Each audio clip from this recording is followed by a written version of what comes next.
Good afternoon, everyone. Live from Silicon Valley, California. This is Spiritual Fitness. My name is JM, and I welcome you all to a program today where we will discuss three fundamentals of a daily spiritual practice with your host, Vaish, a veteran Bhakti yogi, author, and former monk. We have close to 20 members on Zoom and close to 50 members on Facebook.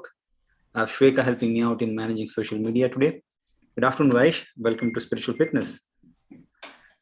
Thank you very much, JM. It's good to see you. Glad to be back with everybody. Thanks for joining in from various places around the world. Today's topic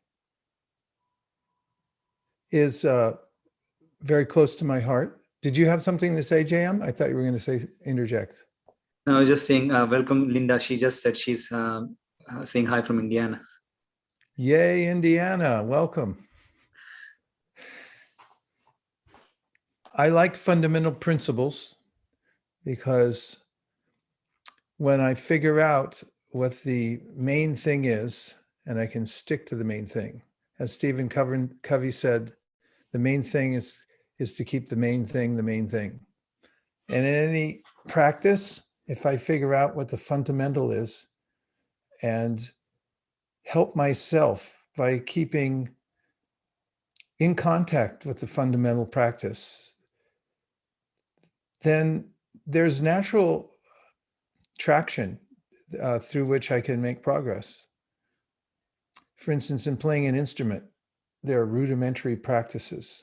There are rudimentary scales and practice of the scales and environments in which one should practice that are very helpful. And with contact time and starting slowly and with proper form in playing an instrument or percussion instrument or musical instrument like piano, or even learning to type, as many of you who touch type know, it takes a little painstaking work to concentrate at first and follow the instructional to put your fingers in the right place. And then gradually it becomes automatic. And in the practice of spirituality, we are spiritual beings. However, we are surrounded by material energy, including our bodies and minds. This is a premise of the teachings of Bhagavad Gita and many other wisdom literatures. And we have a balancing act going on because we have material needs. There's a hierarchy of needs listed by Maslow, and there's also a spiritual need that we have. I've given the example previously of a bird in the cage. A man once inherited a bird who is a rare species and very beautiful. He got a cage for it, a very ornate cage, and came every day and polished the cage, and every day forgot to feed the bird. And the bird was complaining, saying, "I'm hungry, please feed me." And the man didn't understand what the cries were about, and eventually the bird withered.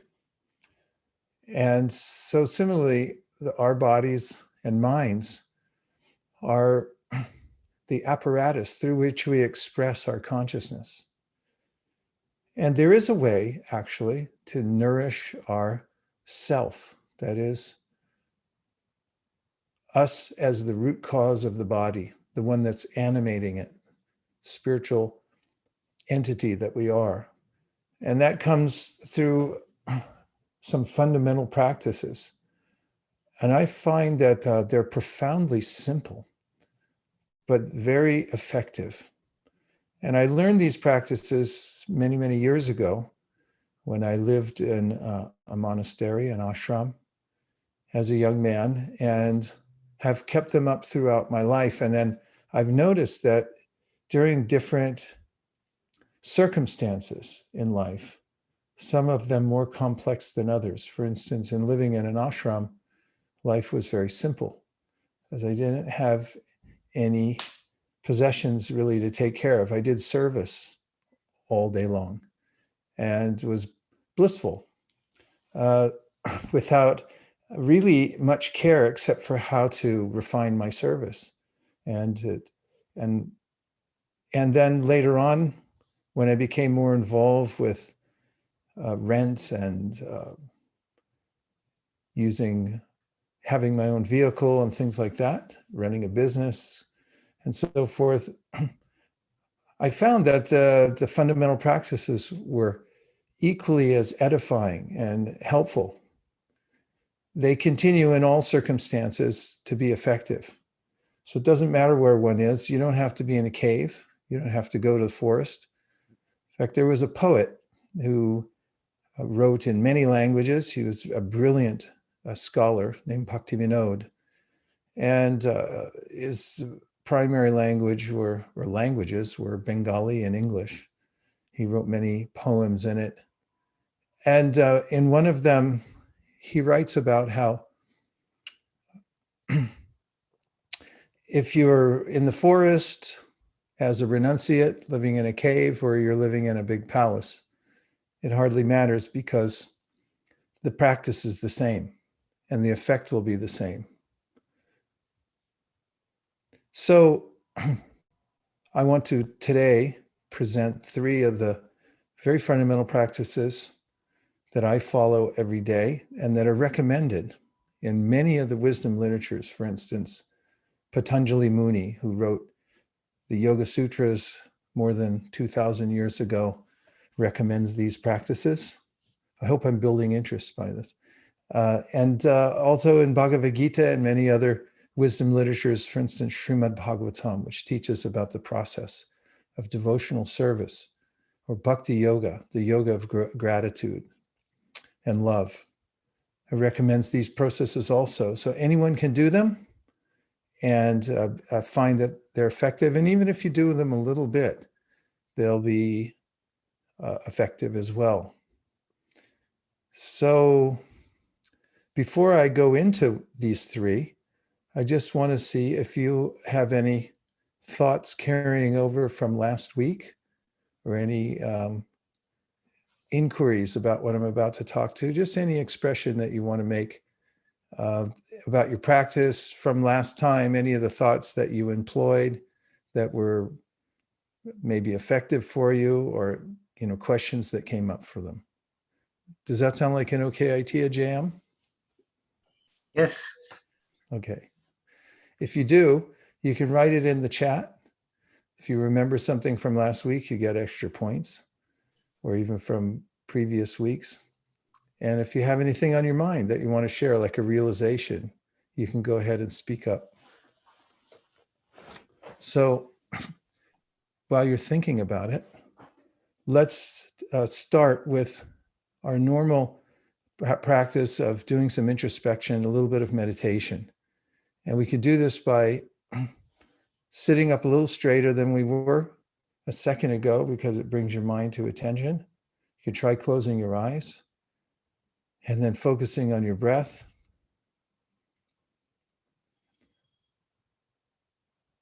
And relaxing, but keeping your mind alert. And in the invocation to the oldest book in the world, called the Rig Veda, and also in one of the most important writings on yoga called the Srimad Bhagavatam,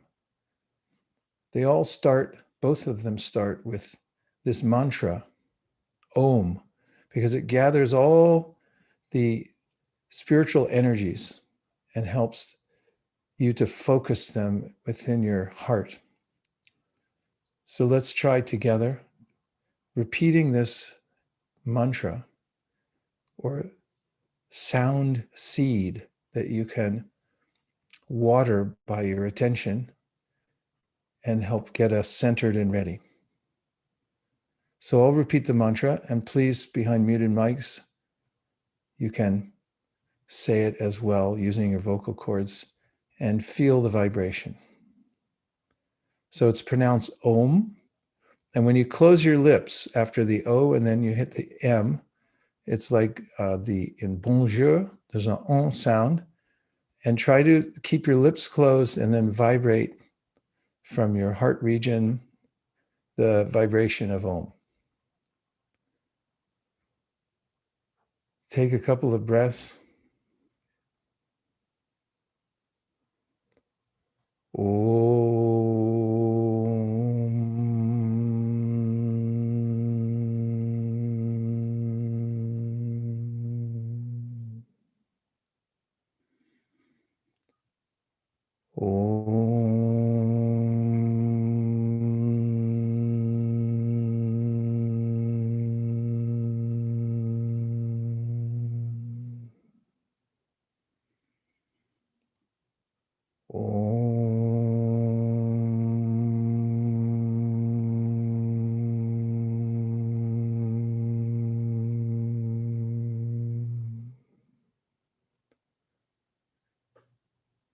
And now we'll try the mantra Nitai Gauranga 3 times. These are the avatars, Nitai and Gauranga, who are present in the sound vibration and opens the heart chakra to compassion. You can say it along with me if you wish. Nitai Gauranga. Nitai Gauranga. Nitai Gauranga.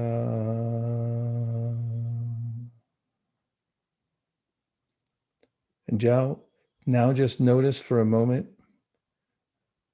how the vibrations of the mantras have entered into your solar plexus, into your mental system. And just be aware that the vibration lingers.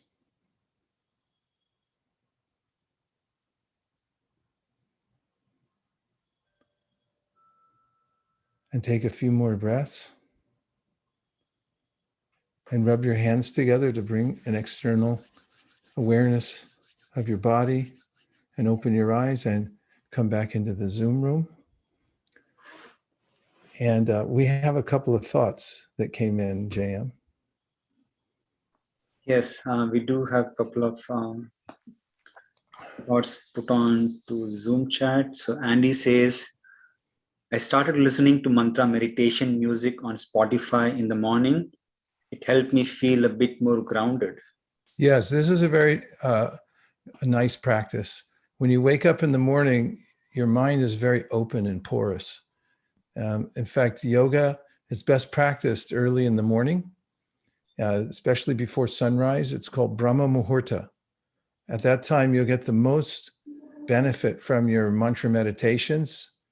And as Andy is talking about how she's ready to go in the morning, she puts on the mantra meditation and she can hear it in her environment, and it has a positive effect, right? Yes. Andy, yeah. Right. Yes. And because I really took to heart what you said last time about starting with mantra, but I don't have a lot of experience, or what I learned years ago, I don't remember. So I thought, well, if I can at least hear the music and then just kind of chant along when I remember the words, it seemed like a good way to start, because I don't have any just sort of off the top of my head to do alone. Nice. I like that. I do it too. I make sure that the first thing that happens when I wake up is that the sound vibration starts coming in the environment, because the mind might take off and say, I'll go to Rancho Cucamonga today and do something else. It has a mind of its own, or a will of its own, rather. And in the practice of yoga, we're really grappling with the mind and making it our friend. And when it can be entranced in a higher vibration rather than a lower vibration, which if it's used to a lower vibration, it'll gravitate towards that. But if we give it an acquired taste, or to allow it to cultivate a higher taste, then gradually our mind naturally rises to that higher level by the higher vibration. And it really, the science of yoga has a lot to do with studying the gradations of energies, because there are higher and lower energies. And they're most affected in our life by sound vibration, because sound carries consciousness. And when we hear high minded spiritual vibration, then we also rise to that level. Thank you, Andy, for sharing. Nice. What else, JM? We have Mark who's inquiring about the name of the oldest book. I'll type it in. It's Rig Veda. I'll type that in. Mariam is asking, I like the point you made about the purpose of life to have a spark, and I'm trying to recognize the sparkly moments every day. Without those moments, daily activities seem quite dull. Yeah, I told you that I was visiting someone's home and they had a sign on one of their mirrors and it said, "You were born to sparkle." This is very much in tune with the ancient wisdom literatures. We're not born to just work hard and toil, but we're actually meant to experience our higher spiritual nature and connect with our original conscious source. That's what yoga is. And when we do that, we naturally sparkle. We are sparks of the greater fire. And when we realize our nature, it's fascinating. And not only is it fascinating, it's fulfilling. We don't have to go anywhere or have anything to be fulfilled. We have to realize more and more what we are and what our connection is to our original source. Thank you very much for sharing that. Sheila says, wow, I really felt the vibration in my chest. Never had that happen before. Yeah, thank you, Sheila. And mantra meditation is an acquired taste. And as you practice it, you'll have your own experiences. This is for you. And that's one of the practices I'm going to talk about today as being fundamental to a regular spiritual practice. And if you deliberately take time every day, which is kind of synonymous, deliberate and taking time, to do mantra meditation and bring your mind to the vibration and just experience it for yourself, you'll have breakthroughs where you experience some taste where you thought that was unusual. I'm actually happy to do that. And then that's what compels you to come back to it gradually. At first, in practicing, it sometimes seems frustrating because we're doing it out of rote, but then naturally, gradually, we'll get better at it and we'll start to have our own experiences. And when we have that, no one has to tell us, yes, you just had an experience. You're an experiencer. You know for yourself whether or not you felt something, whether you saw something that was satisfying. Just as I've given this example many times, when you eat food, you know for yourself that you're getting nourished, your hunger's going away, and you're feeling satisfaction, right? Thank you very much, Sheila, for sharing. JM, a couple more, and then I'll go into some of the practices directly. Yeah, Essence says, I was thinking about not a word wasted motto. Yeah, it's a motto that I like to keep, not a word wasted, because I realize the most valuable asset I have is my words. And there are a lot of things I can say. They come up in the mind. But if I'm selective about what I allow to come out through my mouth and using my vocal cords and realize that my sound is creating my environment. For instance, let's just say if you live with somebody and you have something on your mind that is kind of random and you just bring it up, then it'll go into that person's mind and then they'll bring up something random. And then there's a new kind of realm you've created. You're talking about something. For instance, some might bring up an incident from the news. This is quite common. If someone watches the news and you hear about some incident far away that seems shocking or something, and you bring it up, then the other person, oh yeah, that's nothing. I'll tell you something more shocking. And pretty soon, you might find yourself in a different realm, like a realm of anxiety. Like, what are we going to do about this? And however, I find that if the mind brings something up and I vet it first, I say with my intelligence, is that a truthful thing? Do I know if it actually happened? Is it helpful when I say it? where will it take me? I consider the consequences. All of this can be done within a millisecond because the intelligence is so quick. Not mine. Mine's really slow comparatively to most people, but I'm just talking in macro terms. I can process it and I can say that, why bring it up? Let me bring up something more deliberately beneficial, and see what happens. And it's kind of it's a victory. It's a mini victory, and you'll see that the energy goes in a certain direction. Yeah. We have Bhaktin Rafaela on Facebook. She says, from last week, it is not that easy not telling wrong words. How to improve tolerance? Replacement therapy means if we maybe your mother told you if you don't have anything good to say, don't say anything at all. But there's even a higher level to that. If you have something negative to say about someone, and I'm not saying that you can't ever criticize somebody, because being critical means, you discriminate between good, bad behavior and so forth. It's the way we do it that's important, and why we're doing it. But let's just say there's something you want to say out of spite or anger, and you're about to utter it. And instead of saying, oh, that person is really fill in the blank, I don't know. But instead you say, well, he has really good kids. Think of something that's positive and see what the difference is if you replace it with something else. And your mind might argue with you and say, come on, say he's a jerk, he's really, but you say something else, and just notice the slight cognitive dissonance that you have, because there's a tendency, I want to say something bad about somebody, but say instead, try to find something good and say that and see what happens. It's a practice and it's an acquired taste. Yeah, I think Kaish also says the same thing. Reminds me of the movie Bambi. If you can't say something good, then don't say anything at all. Is that a song?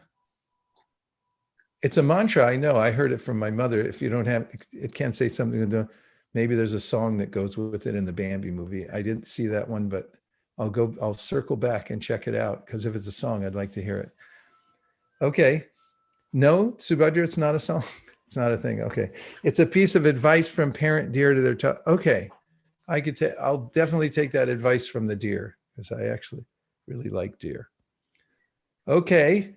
The first of fundamental spiritual practices that will upgrade your mind and intelligence without fail is called Swadhyaya. It's a Sanskrit word. It really means self-examination, but it means to take in information from a higher source. Now, of course, everybody here has the experience of reading textbooks or good books in general and knowing how transformative they are. How many of you have ever read a book that transformed your life?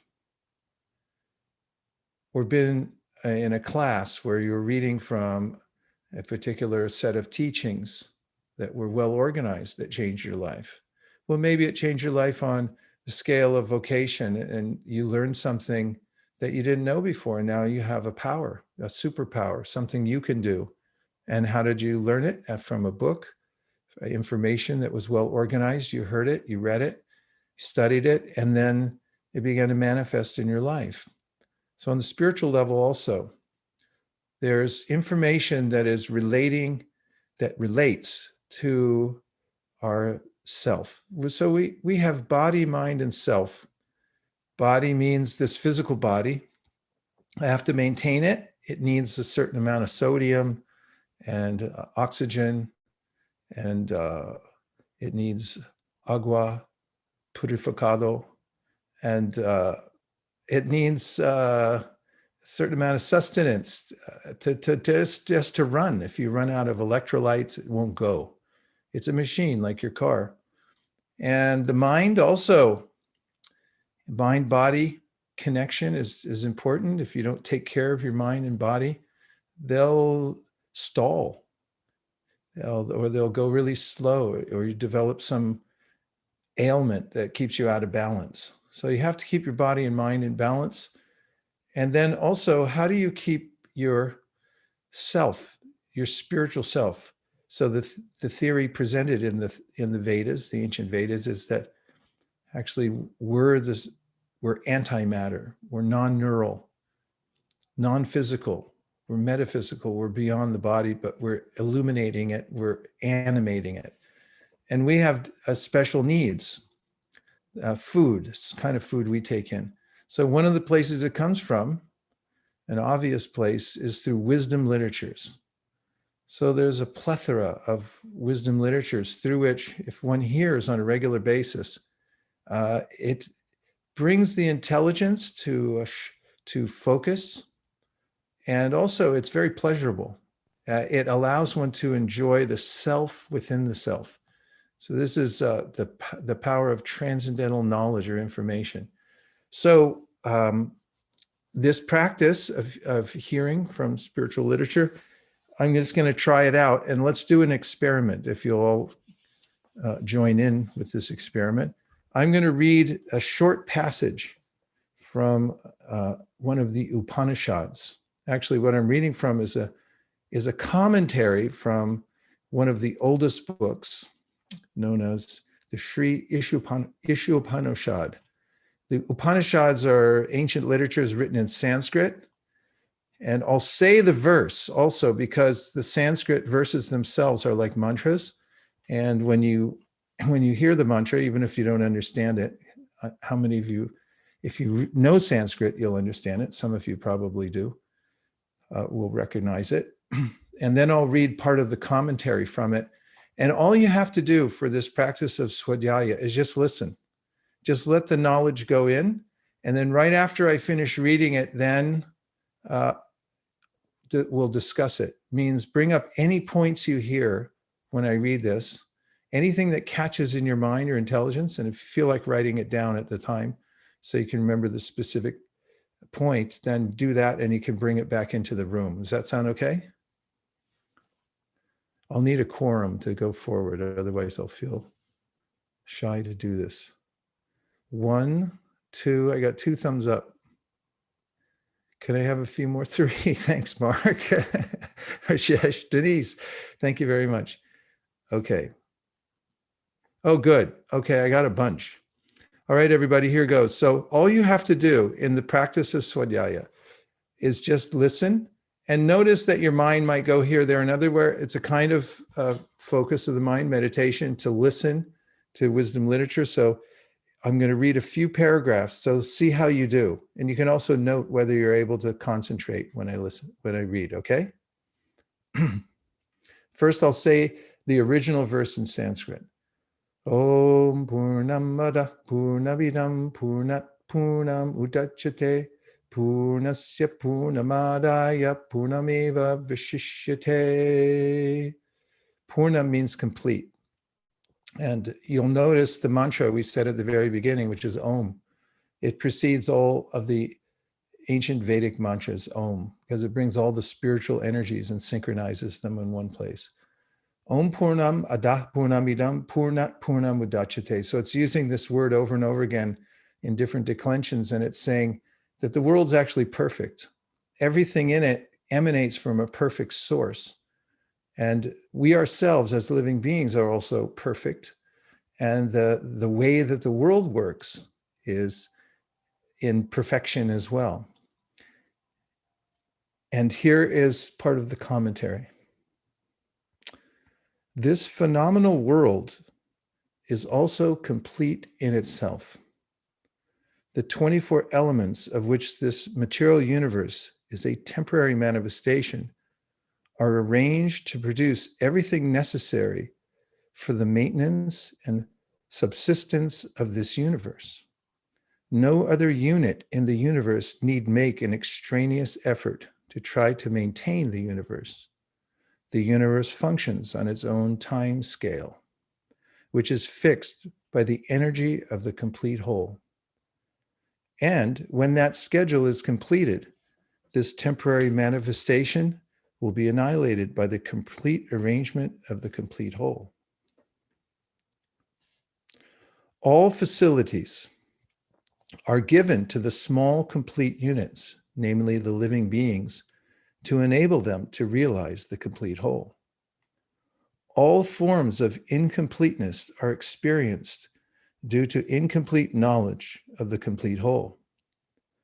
The human form of life is a complete manifestation of the consciousness of the living being, and it is obtained after evolving through 8,400,000 species of life in the cycle of birth and death.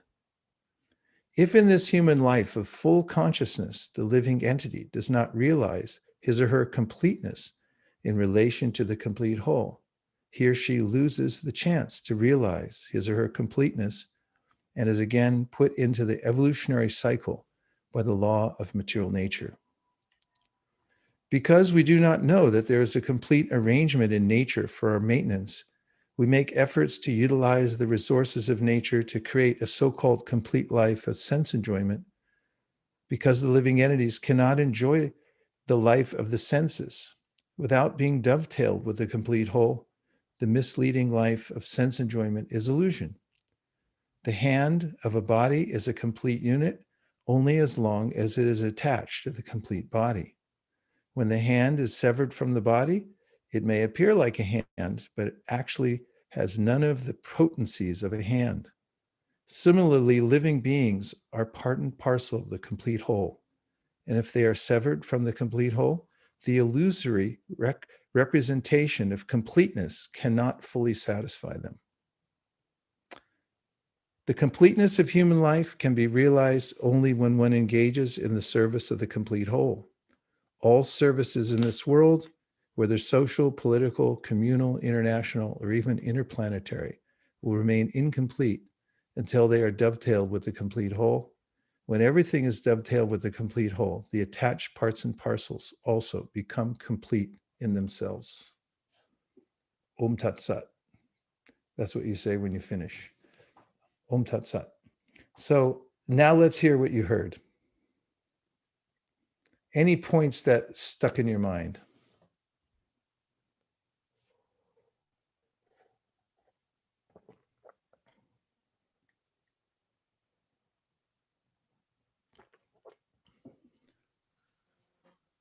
I was having a hard time paying attention, but I was really focusing as best I can. And what I got from it is that everything is whole, and we shouldn't have to try to fix it. I don't know. That's what came to me and what I heard. So like everything's good and don't force things. I don't know. That's what came to me. Yeah, that was definitely something that caught my attention too, Sheila.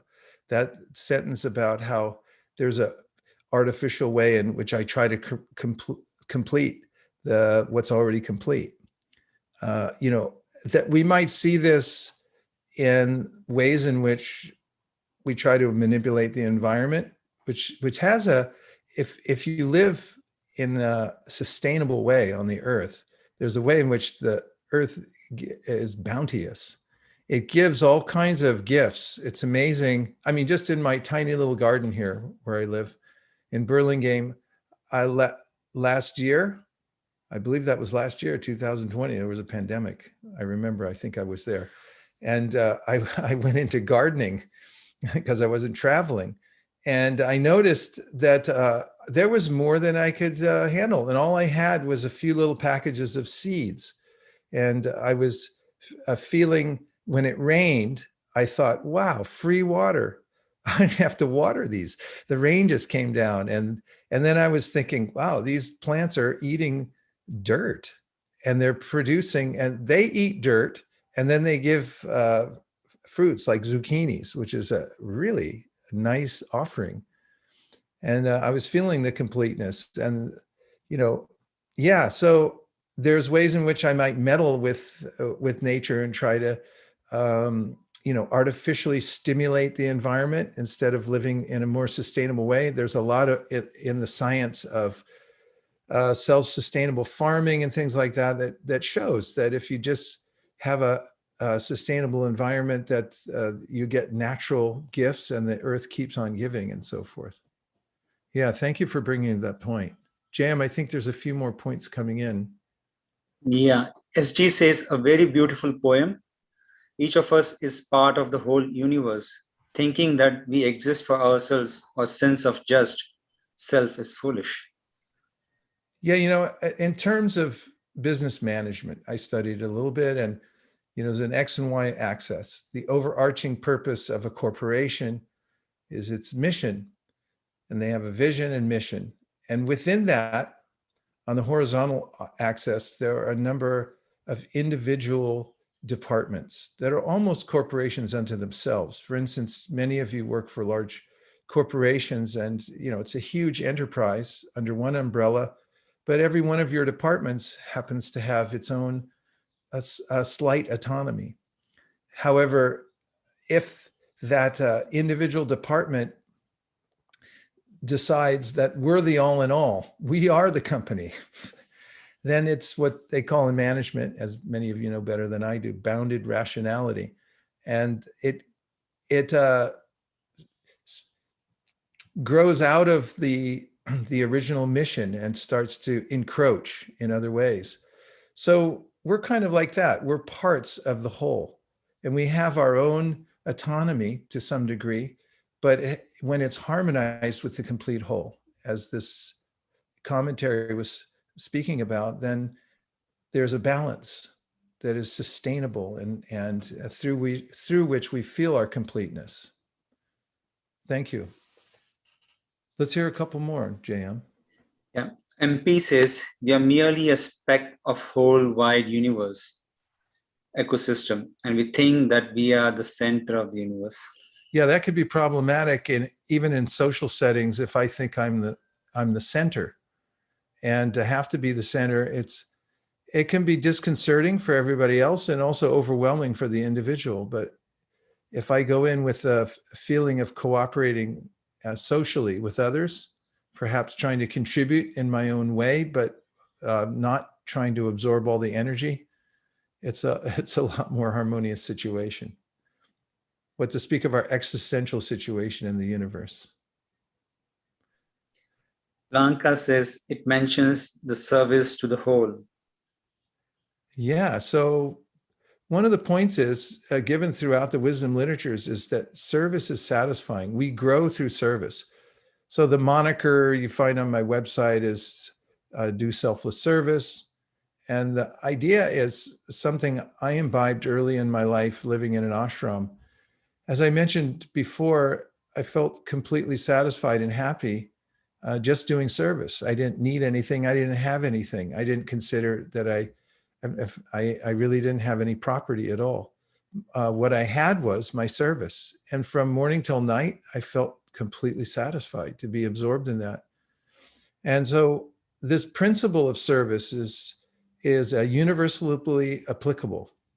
And even if one takes a responsible position, let's just say you become a CEO, you're just doing service in another way. You're serving your company, or you become a president of something, then you're rendering more service to people. It's our nature, our dharma to render service. And when that service is aligned with the complete whole, it's like watering the root of a tree. And then all the leaves and branches become satisfied by that service. I'm curious to know what the experience was. Sheila mentioned that it was hard to concentrate, although she pulled out a gem from that. And just the overall experience, what were you thinking when I pulled that book out and started reading from that? Did you have any internal or visceral reaction to the exercise itself? Anybody?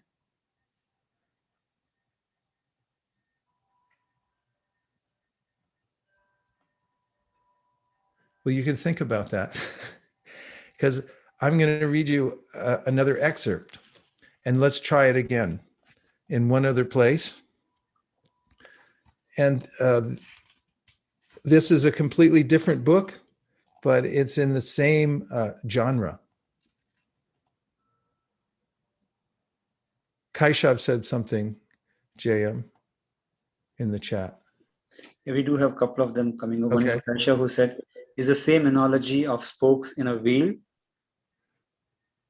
And Mukta says, I felt like have to be responsible and have so much given already. And Kaish says, listening to something and that to someone else reading gives a whole new perspective. Yeah. And Priya says, my immediate reaction, I would love to have such a mantra every day to think about all day. Well, you can have that. So that's one of the points. This is a fundamental practice, and you can have it. And so it's just a matter of taking it and applying it. When you apply it even a little bit, you'll find that you'll get something out of it.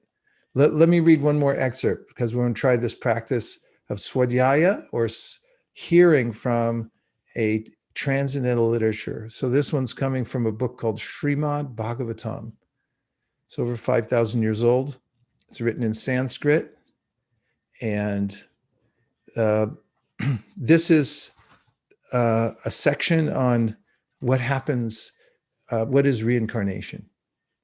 So that's a term we hear a lot about, but what's the actual definition of it? It's given some detail here. When the living entity passes from the present body to the next body, created by his or her own karma, he or she becomes absorbed in the pleasurable and painful sensations of the new body and completely forgets the experience of the previous body. This total forgetfulness, for one reason or another, of one's previous material identity is called death. Commentary. Depending on one's karma or fruit of activities, one may achieve a beautiful, wealthy, or powerful body, or be degraded to an abominable condition of life. Taking birth in high or low positions, the living entity learns to completely identify his or her ego with the new body, and thus becomes absorbed in the pleasure, fear, opulence, or suffering of the new body, completely forgetting the experiences of the previous body.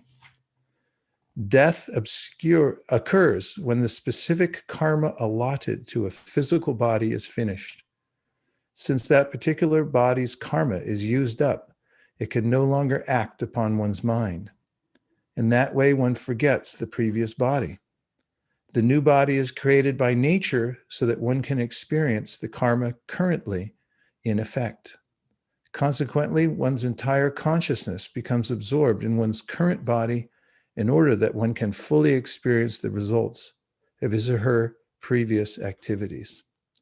Because the living entity falsely identifies him or herself as the body, bodily death is experienced as death of the self.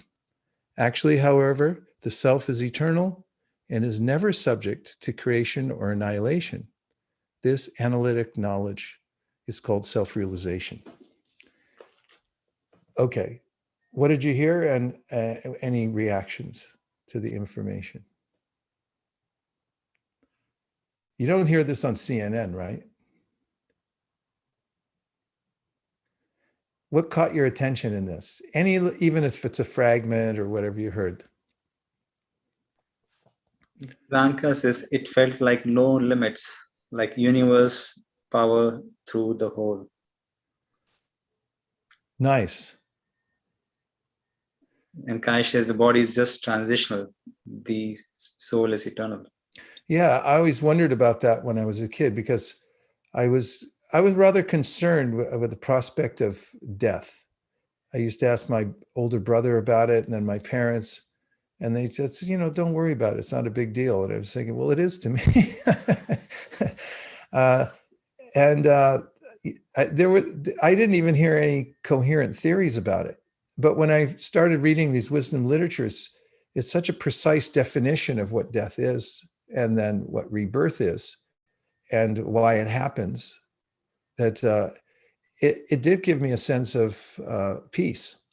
And as we heard from Blanca, of kind of feeling no limits, because that statement there that we don't actually die. We're simply changing environments. That's reassuring, isn't it? Otherwise, the whole anxiety of life is losing what we have now. What else, JM? Your Sandeep, he says, death is an illusion, still trying to fully grasp this concept. Yeah, so one of the ways it's described in another wisdom literature called Bhagavad Gita is that there's a final change of this body, yes, but you'll notice even while you're in the present body that you're in, it's also going through changes. Death is just a change. And you're already changing in this body from a baby body. You don't have that body anymore. That body's gone. You've transferred into a different body right before your eyes. Although because the change is gradual, we think of it as growth. Now I'm something else. So that cycle is going on constantly. The body is constantly different, although I accept it as one thing. I say, oh, my name is Betty, my name is Willie. But actually, the body is something different from moment to moment. And I'm identifying with it. Yes, JM? We have Manpreet who says, our soul is imperishable. Body is a costume we are wearing currently. Some soul wears a different costume in each birth. Same soul wears a different costume in each birth. You are also brilliant. The things you come out with, it's just mind-boggling. I don't even know who I'm talking to because I'm talking through a Zoom room, but I'm talking to a bunch of enlightened people here. Okay. Go ahead, JM. Yeah. Hey, Wolf said something. We want to hear what Wolf says. Wolf says that please reflect on early childhood cancer and short-looped lifespan of children. Thank you. We're in a continuum. We move from one lifetime to the next. So whatever lifespan we have, short or long, is a result of our previous karma. And if someone comes into this life and lives for a very short amount of time, that person is using up just that particular karma for that lifetime and then moves on to the next one. The idea of self-realization is to go beyond karma. I know this is a complex concept to compress into a few moments here, but I've mentioned it in previous classes. To give it in the context of Patanjali, he talks about the way in which we create our own bodies in our minds. The mind is a reflective surface or an absorbing surface, and we're taking in impressions from our environment. They become accumulated there in the subconscious mind. And the subconscious mind is like leaving footprints on wet sand. If you fill in those footprints, it becomes an actual relief of a foot. So as Patanjali explains, the impressions we have in our mind when we leave this particular body are filled in the next life according to our mental condition. It's the same thing that's mentioned in the Bhagavad Gita. This is the process of reincarnation.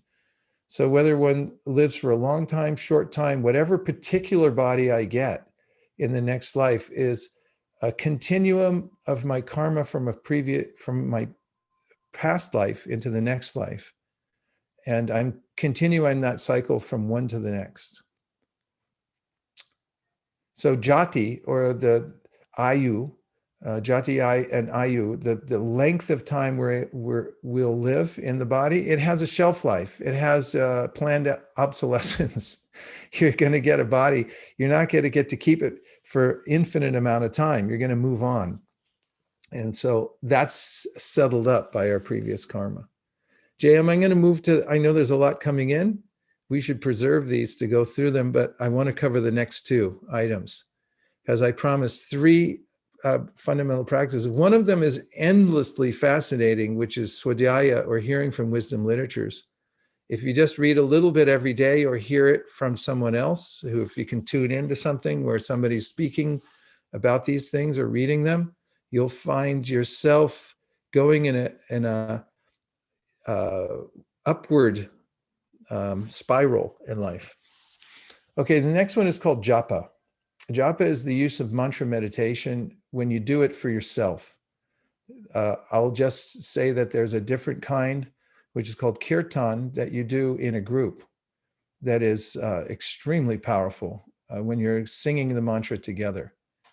And so japa meditation or mantra meditation is done by oftentimes sitting. You can also walk, but try to not window shop or something like that. It's best if you pace very slowly and then really focus. If you can't sit, that's possible. But a focus on enunciating the mantra and then listening to the sound vibration, much like we did at the beginning when we did Om.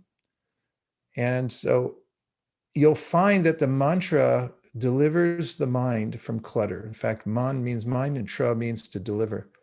And it helps you to develop inward focus. One of the most important assets you can acquire in this lifetime for your mind is to have focus, practice of focus. Many people practice distraction and they don't even know they're doing it. And finally, it'll open you to a higher channel of reality. It opens that channel to the transcendental realm or the fourth dimension. As the mantra is an avatar, it descends and opens up for us a channel to that dimension. So the way we do mantra, as I said, is to sit or walk very slowly and then to repeat the mantra. Now, I gave Om and I also gave the mantra Nitai Gauranga. And let's show the mantra page. And I'll show you how I do mantra each day. Frankly, it's like, for me, it's like eating. If I don't do my mantra, I don't feel satisfied. I don't miss a day ever. In fact, I started back when I was in my teens. I'm 64 now, believe it or not. I mean, it went by in a few moments. And these are the implements I use to chant my mantra. I received these many years ago. It's beads, and there's 108 beads on here. So on each bead, I chant a mantra. I count it between these two fingers, and then I move to the next bead, so I keep track of how many I chant. So this is called numerical strength. When you chant a certain number of mantras every day, and you stick to it, you'll have your own experience. And this is mantra meditation. Try to get a quiet spot. So let's just try it.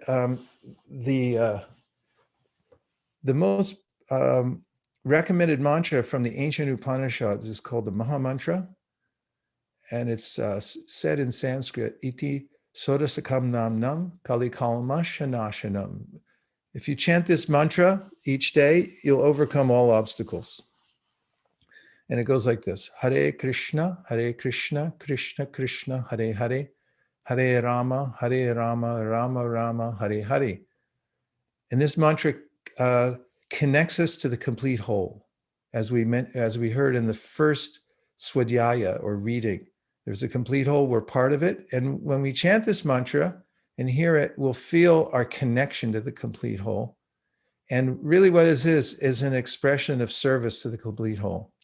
So let's try it 3 times. I'll say it slowly, and you can practice saying it along with me behind muted mics.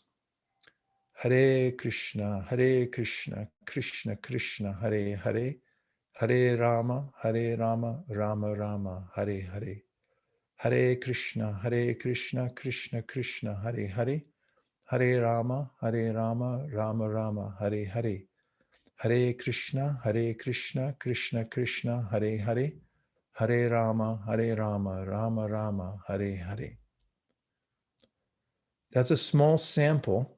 If you keep a card with the mantra on it in front of you, if you don't know it yet, you can look at the card as you chant and pick a number that you can, so you can stay steady each day and try it for a week or 21 days and notice how you get some special realization from the mantra. That's practice number 2. And practice number 3 is called karma yoga, selfless service, performance of selfless service. So we dedicate some of the fruits of our work for a higher cause. Oftentimes I'm working, I'm on a career track and I want to do something to protect myself in this world. I want to get a bank balance to be safe. All this is fine. It's part of the hierarchy of needs. You have to have some shelter and so forth, food to eat, some social interaction. But at the higher level of our needs, we have to do service. We can come back into the Zoom room. And this is a kind of yoga through which we extend ourselves through doing selfless service. So to practice this, you can start with volunteering for something where there's no remuneration and just see how you feel when you do that. Or when you're working, you can decide to dedicate some of the fruits of your labor to a higher cause. And when you do that, you'll start to notice that you feel buoyant and that your spirit is lifted up because you're giving. When you give, you grow. So in karma yoga, we're working anyway. We're moving around the world anyway. Karma means to move, actually. It comes from the root word kri in Sanskrit, which means to act. So we're already acting. We're not going to stop acting. So one of the ways to connect with the complete whole is to act selflessly and do something out of service without considering, oh, this is for me. I'm keeping this. Give it away. And one of the first things you'll notice is that you feel more complete and you feel more connected to the complete whole. Now, I want to leave a little time because I'm very fascinated by hearing any other reflections are on the board or anything else you'd like to mention about the 3 fundamental practices that you can employ on a daily basis to feel spiritual peace. Jam, did we leave anything on the board? There are a couple of them. One was from SG. How do you explain this principle of reincarnation to people who don't believe it? And then Priya SG, this is exactly how I feel. Disbelief to some extent. This will only resonate if you just accept this as it is. Okay, so as far as reincarnation, it's more commonsensical than something that is inexplicable. As I mentioned in the second half of that presentation, you can notice that the body is constantly changing. It's not one thing. Like a river is not one thing. Although we call it the Colorado River, we name it something and we say, oh, there's a Colorado River. If you turn around and look somewhere else and look back, you're not looking at the same river. It's changed. So this is a phenomena that goes on in our own body. The body is a river. It's full of fluid, actually. It's about 80% liquid. And it's constantly changing, just like a river. It's never the same. So reincarnation, if you consider the word, carne means flesh, really. So reincarnate means that the flesh is changing. That's all it means. So reincarnation is not something mystical. It's something empirically verifiable to your own vision. So just notice that your body is changing and you're not. How do you know that? You're observing the changes. If you were changing with it, you wouldn't notice how it's changing. You'd be changing alongside the changing body, but you're not. And what else? Linda says, whenever I volunteer, I feel a special vibe of kindness from all the people I'm working with. Being around others who are doing good is a gift. Now that sounds like a good life. And that's a spiritual life when you're dedicated to selfless service. And the more you can segue into that and dedicate yourself to service, the more you feel blissful and happy. It's a simple equation. Yeah, thank you for mentioning that. And Sandeep is asking, mantra can feel to have strong religious inclination to me. What about wanting to meditate without chanting a mantra? Mind is mind, independent of what religious or philosophy is the lens to study it. Yeah, it's a meditation means to bring the mind, according to the Yoga Sutra, to a placid state so you can see what's beyond it. Otherwise, we become agitated by the mind. So there are different kinds of meditation, and you can meditate on a particular object or try to bring your mind to focus. Patanjali mentions this in the Yoga Sutra, but he says the most effective way to do it, of course, there are a lot of other elements that he mentions as far as lifestyle goes, but the best kind of meditation, he says in the Yoga Sutras, is on the mantra, because it gives you a little help. It brings a higher energy into your mind. You might note that Patanjali Muni is not a religious person, and it's not a religious doctrine at all. It's a psychological treatise. He's presenting only the mechanics of the human mind and the elements of the body and so forth. Although, there are people here and there who pick up these things and then introduce them in a doctrine or in a kind of religious way, but that doesn't mean the process itself is. It's a universal process. It has nothing to do with sectarianism or any particular religion. It's universal. Anybody can use it or pick it up. So the connotation may be there may be some historical connotations, but that doesn't mean you have to accept that context. Wolf has a question. Why is the fear of death or self-preservation instinct so dominant among species, including humans? Well, it's a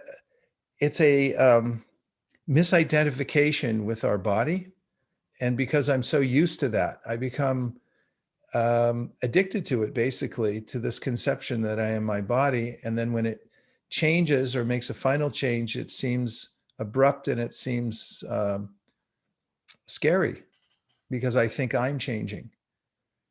And it's due to conditioning. I've been doing it for a long time. However, we can have a broader vision, a higher perspective through our own introspection and the practice of mantra meditation and so forth, and come to a point where we're more balanced and at peace with the way we're living in a particular body. Even transcendentalists, Patanjali Muni says in the Yoga Sutra, it's a very difficult kind of mental consternation to overcome. But we notice that even by hearing from these wisdom literatures and understanding that this is not a scary process, it's actually a natural way in which we're evolving. We're moving from one body to the next. When we accept that, acceptance is very powerful, and it's really acceptance of reality. But just to answer your question in a very brief and succinct way, when you mistake a rope to be a snake, you'll jump because, there's a snake hanging in my face. But then you'll notice, it's a rope. Now I'm not afraid. So the reason I'm afraid is because of conditioning and thinking something, taking something illusory to be a fact. But once that illusion is cleared, then we're not subject to that fear. Well, JM, we've come to the end of our time. Were you going to say one more thing? I was just saying, Dennis was saying, I'm really looking forward to the Discover Spiritual Fitness workshop on Sunday. So I thought, thank you. We have the workshop coming up this Sunday, Discover Spiritual Fitness. You can sign up at vaisheshikadas.com/discover-spiritual-fitness. And those who have signed up, looking forward to seeing you all coming Sunday. It looks like there's a major motion picture involved. Yes. Okay, great. Well, bring popcorn and get a comfortable seat. Thank you very much, everybody, for your kind attention. Today was a little intense because I entered into all this philosophy and reading from these wisdom literatures and things. And you all hung in there, and I deeply appreciate it. And I was really edified by all the reflections that you made. It was super powerful. Thank you so much. And I will look forward to seeing you next time. So yogis high in the Himalayas, they meditate in caves. And when they come out, they see each other out and about. There's a phrase they use in Sanskrit to greet one another. So all of you are yogis. We're all in little caves here in the Zoom room. So let's open them up, and we can say the phrase to each other as we depart. It goes like this: Hari Bol. It means keep the vibration going. Hari Bol. Hari Bol. See you all soon. Haribol. Thank you. Haribol. Haribol.